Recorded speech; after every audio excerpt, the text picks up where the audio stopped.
Mesdames et messieurs, bienvenue. Au cours de ces dernières années, l'architecture de la sécurité mondiale a subi des secousses tectoniques. Si vous observez attentivement les récentes décisions géopolitiques, un phénomène fascinant se dessine, une remise en question profonde de la dépendance technologique. Pendant longtemps, une idée reçue dominait les cercles de réflexion. La sécurité du monde libre ne pouvait être garantie que par le parapluie technologique de Washington. Cette illusion a poussé de nombreuses nations à confier les clés de leur défense, et donc de leur souveraineté, à une seule et unique puissance. Pourtant, dans le contexte géopolitique actuel, la France a fait un choix radicalement différent. Un choix qui, selon de nombreux analystes, redessine les équilibres de pouvoir mondiaux. Nous ne parlons pas ici d'une simple rivalité commerciale, mais d'une véritable doctrine d'État, l'autonomie stratégique. L'Élysée a compris qu'une nation qui ne maîtrise pas ses propres lignes de code, ses propres radars et ses propres moteurs est une nation en sursis. L'industrie aéronautique de défense française, portée par des fleurons nationaux, a refusé de se plier à la standardisation imposée par l'outre-Atlantique, là où d'autres pays européens ont accepté de devenir de simples sous-traitants ou des clients captifs. Paris a maintenu, à grands frais, une chaîne d'approvisionnement entièrement souveraine. Ce choix, longtemps critiqué pour son coût jugé prohibitif, s'avère aujourd'hui être un coup de maître sur l'échiquier mondial. Pourquoi un tel revirement? Parce que la guerre moderne n'est plus seulement une question de suprématie aérienne, c'est une guerre de la donnée. Acheter un avion étranger aujourd'hui, c'est accepter que chaque paramètre de vol, chaque cible verrouillée, chaque mise à jour logicielle soit potentiellement surveillée ou soumis à l'approbation du pays constructeur. Face à cette réalité, l'alternative française n'est plus seulement un choix technique, c'est une déclaration d'indépendance diplomatique. Pour comprendre pourquoi l'industrie française bouscule si fortement la concurrence, il faut s'intéresser à un concept juridique et économique fondamental, la réglementation EATAR.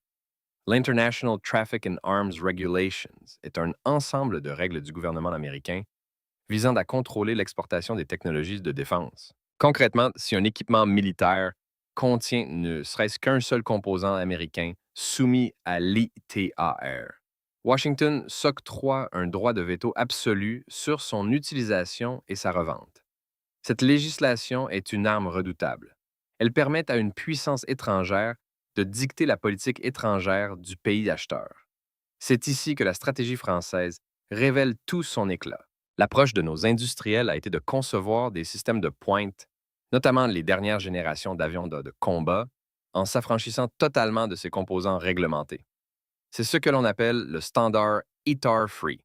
Imaginez un pays souverain qui investit des milliards dans son armée. S'il choisit des systèmes soumis à l'ITAR, il pourrait se voir interdire de les utiliser lors d'un conflit régional, simplement parce que cela va à l'encontre des intérêts diplomatiques du fournisseur. Avec la solution française, cette épée de Damoclès disparaît. L'acheteur obtient non seulement une machine d'une technologie exceptionnelle, mais surtout, il achète sa liberté d'action. Les données statistiques récentes concernant nos exportations militaires démontrent que ce concept est devenu l'argument de vente numéro un. Des pays d'Asie, du Moyen-Orient ou d'Europe centrale, désireux de diversifier leurs alliances sans subir de chantage technologique, se tournent même massivement vers la France. Ce n'est pas une simple transaction commerciale, c'est un partenariat stratégique. En vendant du matériel souverain, la France exporte un modèle d'indépendance, tout en consolidant son propre tissu industriel de très haute technologie. L'autonomie stratégique ne se mesure pas uniquement dans les cieux.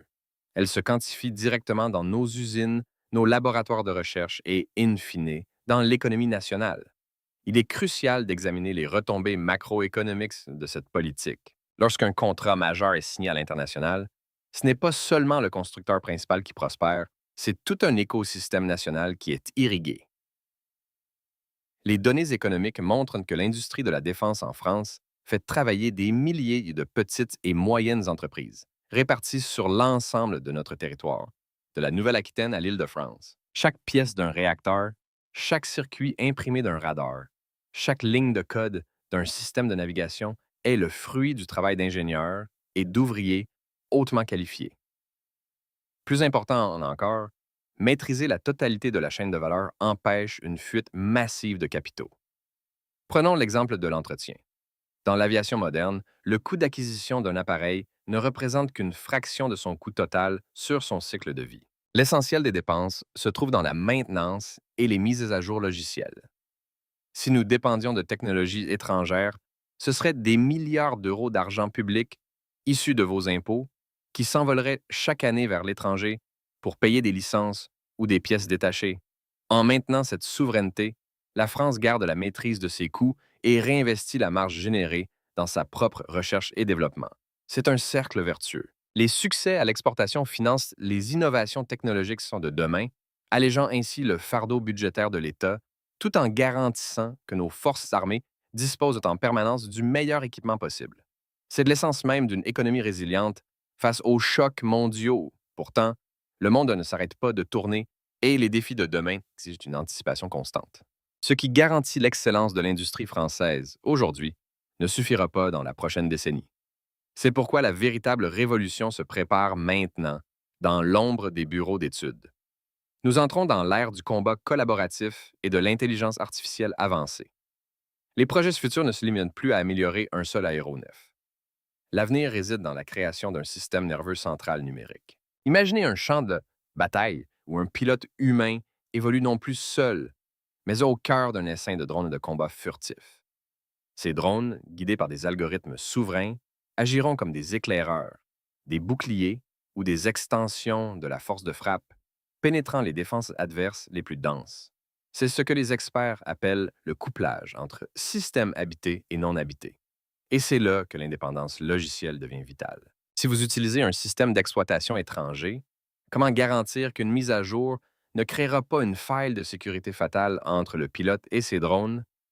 La France développe actuellement sa propre architecture cloud de combat, totalement sécurisée, permettant un échange de données instantané entre les centres de commandement, les navires, les satellites et les avions.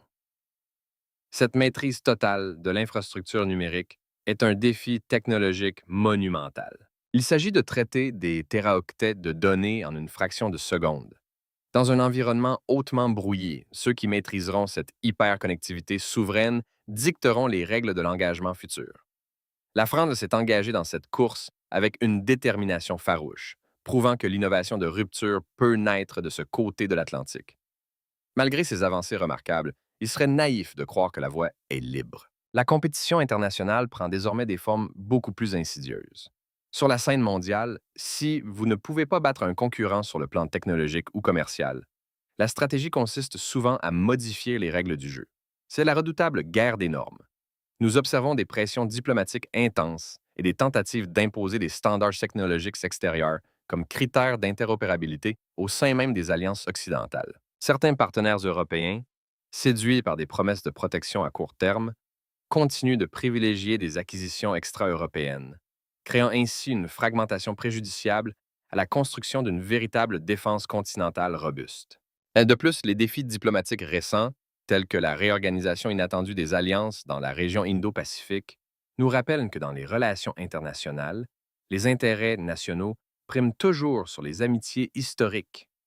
L'industrie française doit donc faire face à un double défi: maintenir son avance technologique absolue tout en naviguant dans un océan de protectionnisme masqué. En conclusion, la stratégie de la France dépasse largement le cadre industriel. C'est une vision du monde où la multipolarité et la souveraineté sont considérées comme les piliers de la stabilité globale. Conserver cette maîtrise exigera des investissements constants, un soutien infaillible de la part des pouvoirs publics et une vision à très long terme. La question qui se pose aujourd'hui à l'Assemblée nationale et à l'Élysée n'est plus de savoir si cette indépendance a un prix, mais si nous avons les moyens de la perdre. À la lumière des incertitudes mondiales, le choix de la souveraineté semble être le seul investissement réellement pérenne. Je vous remercie de votre attention. N'hésitez pas à partager vos propres analyses dans la section des commentaires. C'est la confrontation des idées qui forge la clairvoyance. À très bientôt pour un nouveau décryptage géopolitique et économique.